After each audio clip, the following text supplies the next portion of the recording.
Vamos a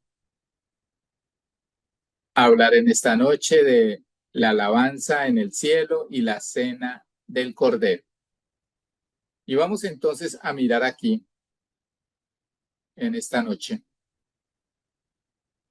rapidito lo de las 7 copas para enganchar entonces con el asunto de la caída de Babilonia y después viene entonces la alabanza en el cielo. El resumen del anterior es algo cortico, vamos a hacerlo ahí rapidito. Las copas, la primera copa fue la que se derramó sobre la tierra y a todos aquellos que se habían eh, marcado con el sello de la bestia o el nombre de la bestia y que se habían adorado la imagen de la bestia, le salieron unas úlceras malignas. Esas úlceras malignas, también dice que eran pestilentes. La segunda copa que se derramó sobre los mares, dice que se convirtió como en sangre de muertos, o sea, algo de mal olor, hediento, putrefacto. eh, todos los mares se convirtieron ahí y también dice que todos los animales, todo ser vivo que había en el mar murió. Entonces podemos hablar de plantas, podemos hablar de animales como tal, todo ser vivo murió a causa de la conversión del agua en sangre. El tercer ángel entonces ya convierte también las aguas dulces, llamémoslo así, ríos, lagos, todas las aguas dulces, la que el hombre puede utilizar para beber, todas esas aguas también fueron convertidas en sangre.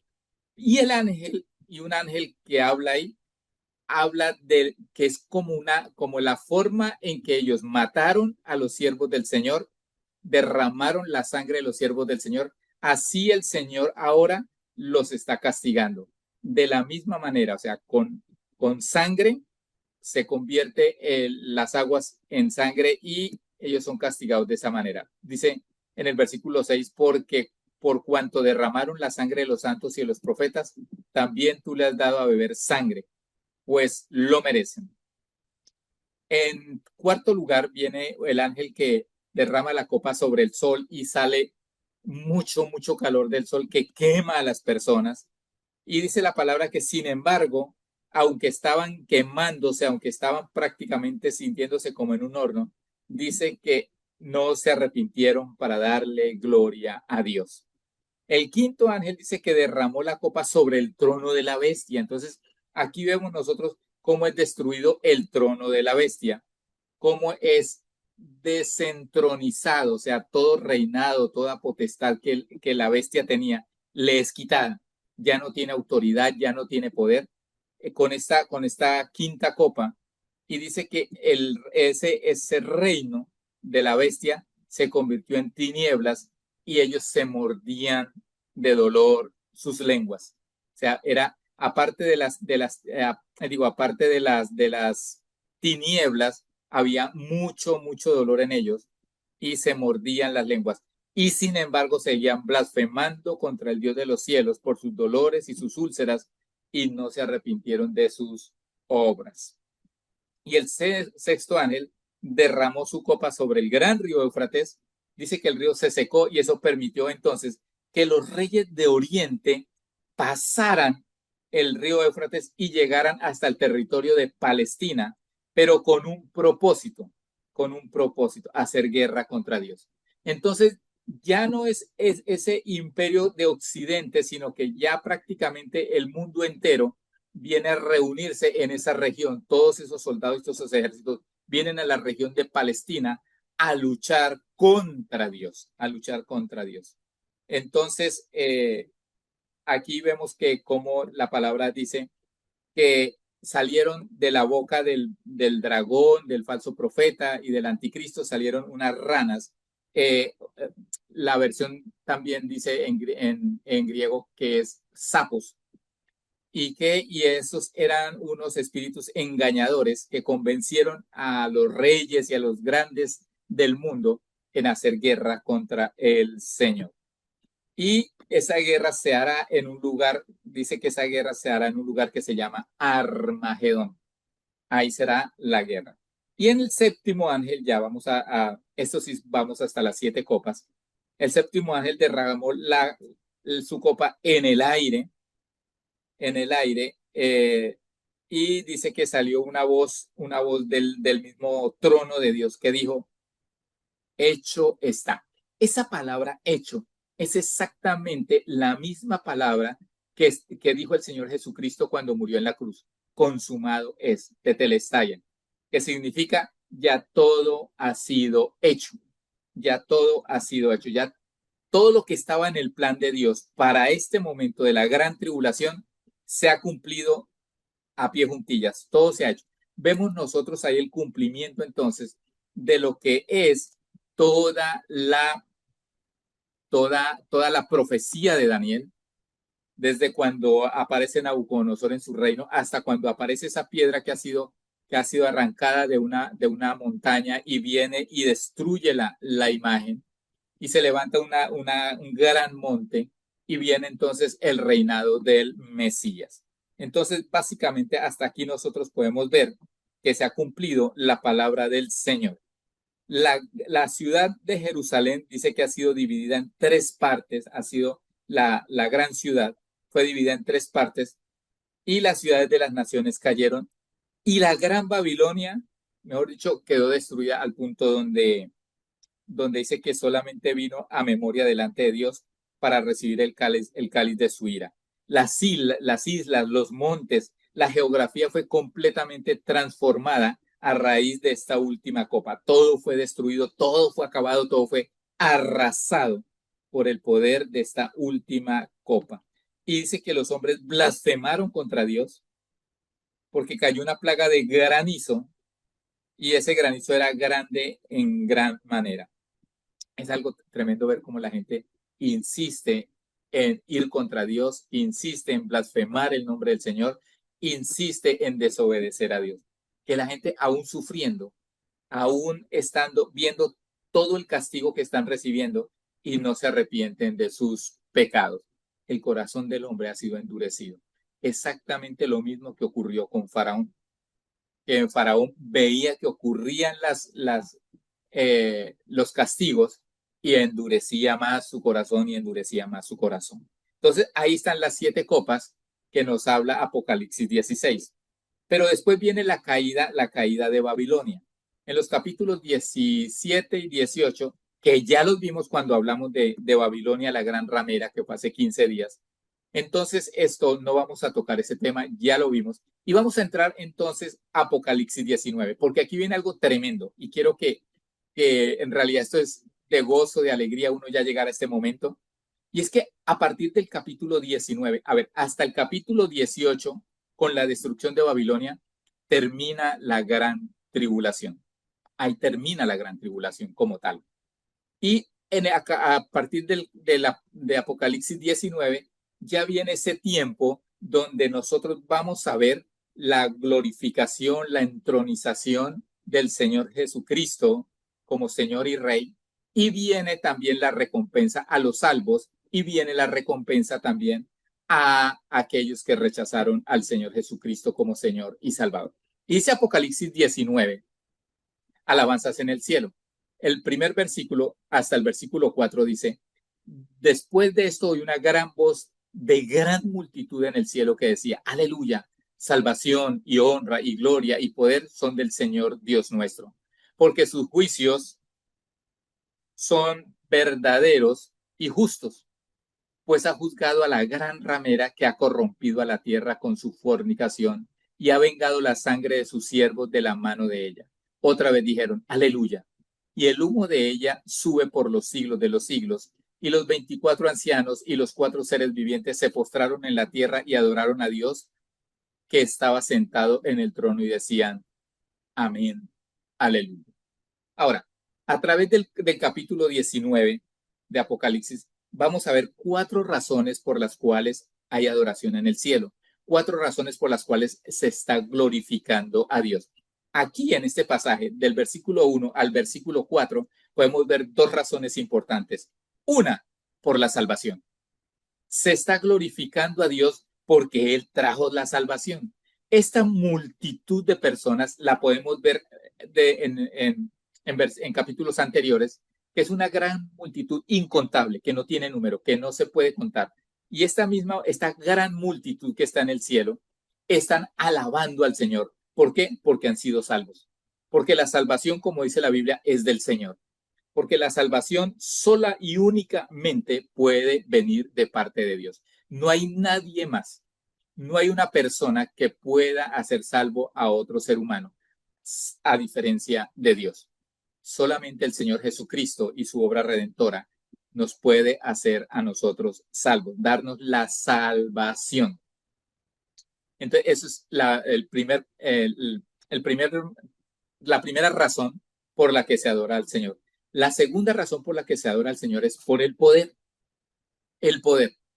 Y vemos aquí en los primeros 4 versículos ese reconocimiento de el poder de Dios haciendo justicia frente a toda la maldad que había tenido la gran ramera. El Señor le ha hecho juicio a la gran ramera, la ha destruido, la ha acabado. Entonces por eso se proclama también la gloria al Señor, se le da alabanza al Señor por el poder, porque ha hecho juicio. Y dice la palabra del Señor que los juicios de Dios han sido verdaderos y justos. Cuando en esa alabanza se le reconoce al Señor la autoridad y se le reconoce al Señor la justicia. Entonces, porque tiene autoridad sobre esas personas que han pecado, tiene autoridad sobre el diablo, tiene autoridad sobre el engañador, el anticristo, tiene autoridad sobre todos ellos y ha comenzado a actuar en esa autoridad.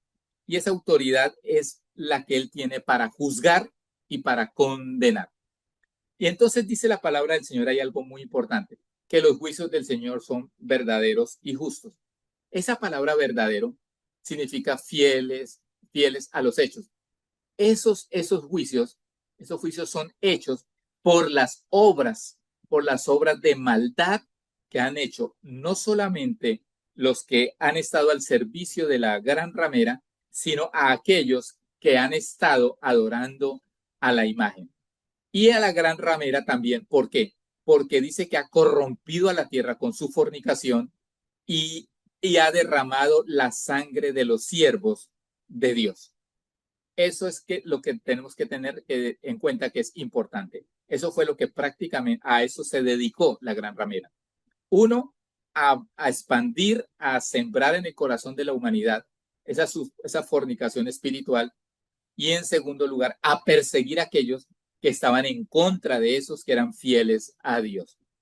Entonces dice ahí la palabra que esa Babilonia que corrompió, ahora solamente está humeando de la destrucción que le llegó. Ahora, tener en cuenta una cosa aquí, que dice que, y el humo de ella sube por los siglos de los siglos. Esa palabra humo tiene que ver con el humo del tormento,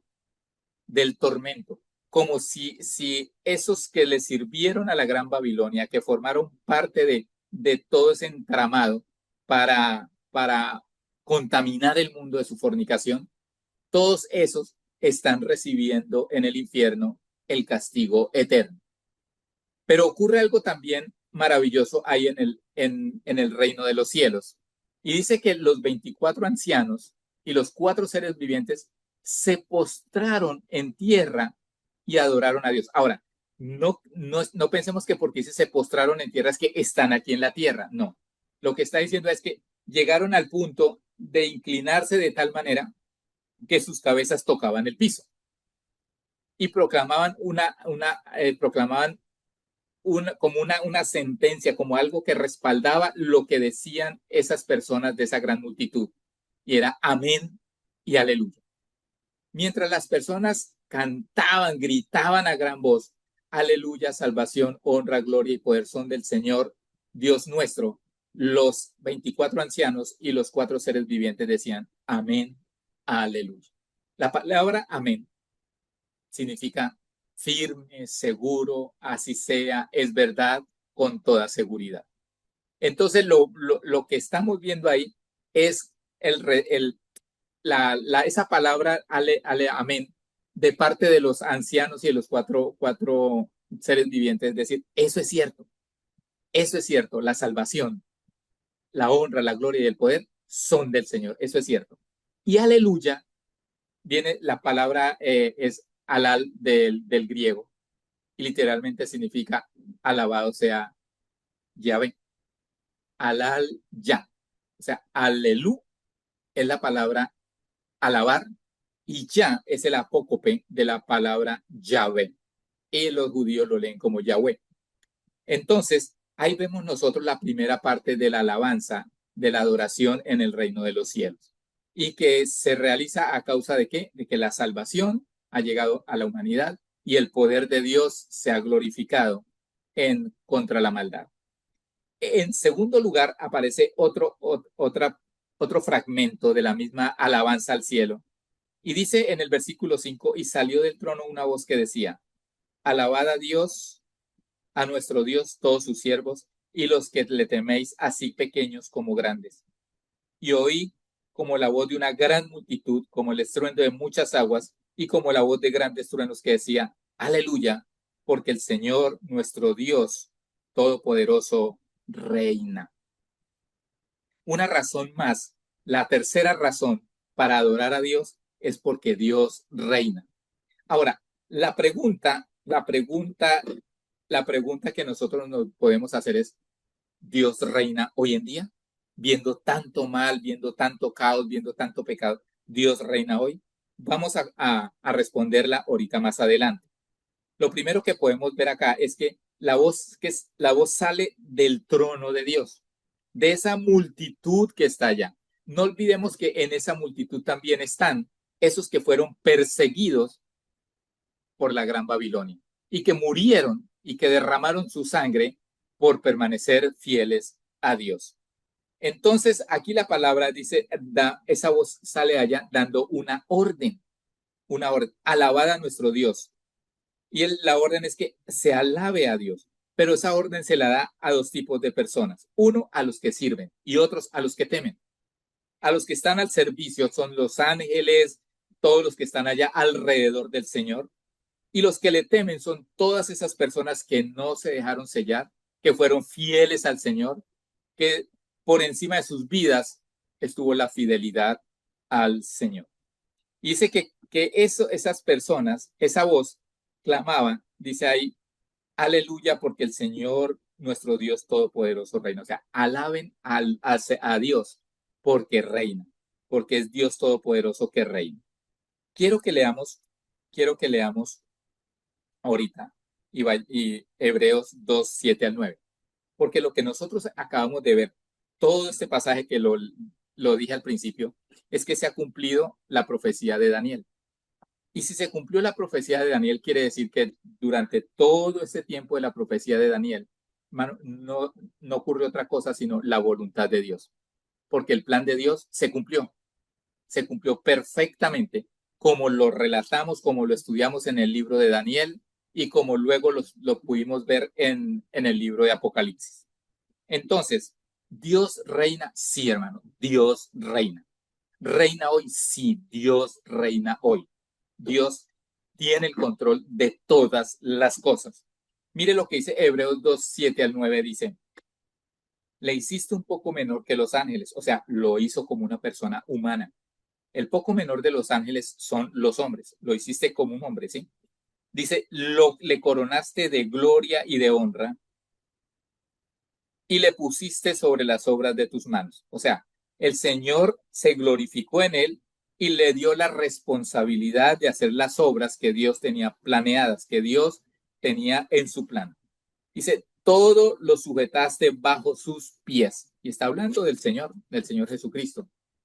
Dice, porque en cuanto le sujetó todas las cosas, nada dejó que no sea sujeto a él. Pero todavía no vemos que todas las cosas le sean sujetas. Pero vemos a aquel que fue hecho un poco menor que los ángeles, a Jesús, coronado de gloria y de honra a causa del padecimiento de la muerte, para que por la gracia de Dios gustase la muerte por todos. Entonces, aquí el libro de Hebreos está diciendo algo. Jesús fue hecho como uno de nosotros, un poco menor a los ángeles, en su momento, porque después de la muerte y la resurrección, tanto él como nosotros, al él resucitar y ser reconocido hijo de Dios, y nosotros tener el Espíritu Santo, somos más que los ángeles. Pero dice aquí que todas las cosas las sujetó a Jesús, todas las cosas, aunque nosotros no las vemos hoy, aunque nosotros no podemos percibirlo. ¿Por qué? Porque tenemos los ojos puestos en las cosas materiales, en las cosas del mundo y lo que ocurre en el mundo. Pero dice en el versículo 9, pero vemos a aquel, venga, listo. Pero vemos a aquel que fue hecho un poco menor que los ángeles, a Jesús coronado de gloria y de honra. Entonces dice, y a causa de su padecimiento.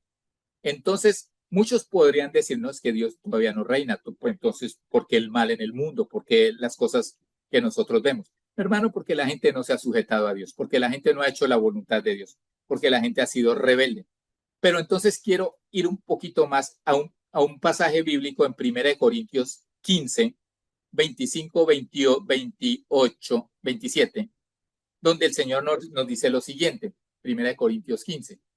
Dice, porque preciso es que Él reine hasta que haya puesto a todos sus enemigos debajo de sus pies.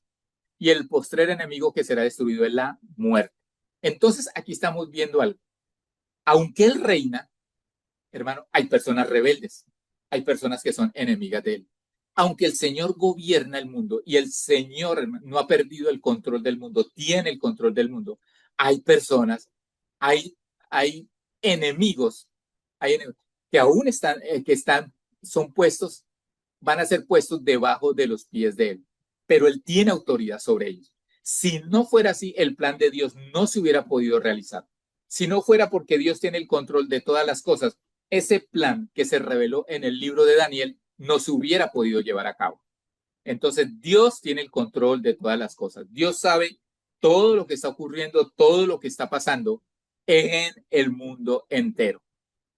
Y yo siempre he dicho, y quiero así hacer un paréntesis aquí, Dios tiene una perfecta voluntad. Dios no tiene dos voluntades, Dios no tiene una voluntad permisiva, Dios no tiene una voluntad que cambia, que Dios siempre tiene una sola voluntad. Pero Dios respeta también la voluntad de los seres humanos. Dios respeta la voluntad de los seres humanos. Pero la voluntad de Dios siempre va a ser la misma. La voluntad de Dios siempre va a ser, hermano, que el hombre sea santo. La voluntad de Dios siempre va a ser que el hombre deje el pecado. La voluntad de Dios siempre va a ser que el hombre sea salvo. Pero si el hombre es rebelde, pero si el hombre no quiere ser santo, quiere andar en pecado, Dios respeta la voluntad del hombre. Porque también la voluntad del hombre es que esos que se rebelen van a sufrir castigo y esos que se rebelen no entrarán en el reino de los cielos. Así de sencillo. Entonces, no podemos decir que Dios tiene diferentes voluntades. Dios tiene una, es perfecta, pero respeta la voluntad del hombre. Por eso nosotros pensamos que todo lo que vemos hoy es porque Dios no reina. Sí, hermano, Dios reina. Dios reina con poder, Dios reina con autoridad, pero Dios también respeta la voluntad del ser humano. Entonces, no podemos quitarle a Dios el señorío, no podemos quitar a Dios el reinado, no podemos quitarle a Dios la omnisciencia y la omnipotencia y la omnipresencia para reinar al mundo. No se lo podemos quitar. Dios reina omnipotente. Dios reina omnisciente, que lo sabe todo, y Dios reina omnipresente, porque Él está en todo lugar. Entonces, vamos ahora aquí. Ya dije que había terminado la gran tribulación como tal. Ya todo había sido consumado, ya todo había sido hecho. Y entonces aquí vamos a ir a algo maravilloso. Ya es a las cenas de las bodas del Cordero. Vamos a ir a las cenas de las bodas del Cordero. Está a partir del versículo 7 y vamos entonces a leerlo ahí muy detenidamente a partir del 7 al 10. Y dice así, gocémonos y alegrémonos, porque gocémonos y alegremos y démosle gloria, porque han llegado las bodas del Cordero y su esposa se ha preparado y a ella se le ha concedido que se vista de lino fino, limpio y resplandeciente, porque el lino fino es las acciones justas de los santos. Y el ángel me dijo, escribe, bienaventurados los que son llamados a la cena de las bodas del Cordero. Y me dijo, estas son palabras verdaderas de Dios. Yo me postré a sus pies para adorarle y él me dijo, mira, no lo hagas. Yo soy consiervo tuyo y de tus hermanos que retienen el testimonio de Jesús. Adora a Dios porque el testimonio de Jesús es el espíritu de la profecía. Entonces, la cuarta razón por la que el Señor es adorado es, hermano, porque llegaron las bodas del Cordero, porque ha llegado el momento de las bodas. La esposa está preparada, la esposa está limpia, la esposa está resplandeciente. La esposa, hermano, está sin mancha, sin arruga, está toda hermosa, está toda linda, porque se ha guardado para Dios. Y llega el momento del matrimonio. Y la palabra ahí dice que nos gocemos, nos alegremos y le demos gloria a Dios por ese momento tan maravilloso. Y podemos nosotros gozarnos y alegrarnos desde ya, porque nosotros vamos a estar ahí en esas bodas, no como invitados, formando parte de la iglesia que un día fue raptada antes de que comenzara la gran tribulación. Esa iglesia es la novia del Cordero. El Señor no va a dejar pasar a su novia por castigo, por dolor, por maltrato, por humillación. El Señor ama a su novia y el Señor no va a permitir que el demonio toque a su novia. Por eso se la lleva y esa novia es raptada antes de comenzar la gran tribulación. Esa novia no va a conocer tribulación. Esa novia está conociendo la gracia de su amado. Esa novia está conociendo el amor de Dios en plenitud allá en el reino de los cielos. Eso es maravilloso, hermano, porque usted forma parte de esa novia, porque el cuerpo de Cristo es arrebatado completo, íntegro, no se desbarata en el rapto. El cuerpo de Cristo no deja que una uña, el cuerpo de Cristo no deja que una mano, el cuerpo de Cristo no deja que un pie. Todo el cuerpo de Cristo es ascendido al reino de los cielos. Eso es maravilloso. Y por eso, qué hermoso es que cuando lo entendamos nos gocemos y nos alegremos y le demos gloria al Señor. Entonces, aquí quiero que tengamos en cuenta varios aspectos importantes. La novia no incluye a Israel. Israel en el Antiguo Testamento, usted lo ve en algunos profetas menores, Israel ha sido la esposa infiel, pero que habiendo terminado la gran tribulación, ella es llamada al reino de los cielos, ella es llamada al reino de los cielos.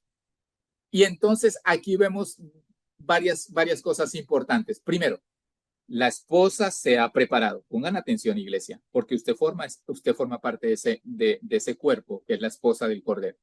La esposa se ha preparado. Todas las advertencias del Señor, todos los llamados de atención, todas las profecías del Señor tienen que mantener a la novia despierta, tienen que mantener a la novia con las lámparas alumbrando y con el aceite suficiente para cuando venga el novio. Aunque esa es una parábola para Israel, es cierto que la iglesia se tiene que preparar antes de que el Señor la llame para la nube donde se va a encontrar con ella. Entonces, tenemos que estar siempre preparados, tenemos que estar siempre listos, tenemos que estar siempre, hermano, andando en santidad, con el vestido lino fino resplandeciente. Ahora, la iglesia se prepara, pero el que le concede el vestirse de lino fino, el que le concede el vivir en santidad, el estar sin mancha y sin arruga, es Dios a través de Jesucristo. Por eso dice, la esposa se ha preparado y a ella se le ha concedido. Es cuando se habla de conceder, significa que no es propio de ella, alguien se lo dio. Y eso significa que es el Señor Jesucristo, su amado, el que la ha vestido para la ocasión. Él es el que le ha dado el traje de matrimonio, un vestido de lino fino, limpio y resplandeciente. Dice la palabra, porque el lino fino es las acciones justas de los santos. lo que cuando el Señor llama a la iglesia a ser imitadora de Cristo, a vivir como Cristo, siendo justo, siendo santo delante de todas las personas. Y dice la palabra ahí que entonces el ángel le dice a Juan, bienaventurados los que son llamados a la cena del Cordero. Entonces, la novia no es llamada, la novia no es invitada, porque sin novia no hay bodas. Los llamados a las bodas del Cordero son todos aquellos que están en el cielo, pero no forman parte de la iglesia del Señor. ¿Quiénes son esos? El pueblo de Israel, el pueblo de Israel. Y todos aquellos que en medio de la gran tribulación recibieron a Cristo Jesús y lo recibieron como Salvador y Señor de sus vidas y fueron fieles y no recibieron la marca de la bestia ni le adoraron. Entonces, eso es importante que lo tengamos en cuenta. Ahora, sigamos un poquito más adelante. Cuando nosotros miramos la parábola de las bodas que aparece en Mateo 22, 1 al 4. Acuérdense que esta parábola dice que un rey, un señor, su hijo se va a casar y él envía invitación a todas las personas para que vayan a las bodas. Y le dice, ya el buey gordo está muerto, ya está todo preparado, ya está todo listo para las bodas. Y la gente hace tres cosas. Uno, dice que cogen para la labranza, o sea, se van a trabajar a sus tierras. Dos, otro dice que se van a sus negocios y rechazan la invitación a las bodas. Y tres, otros matan a los enviados del Señor, los matan. O sea, en ese rechazo al Señor, matan a esos enviados.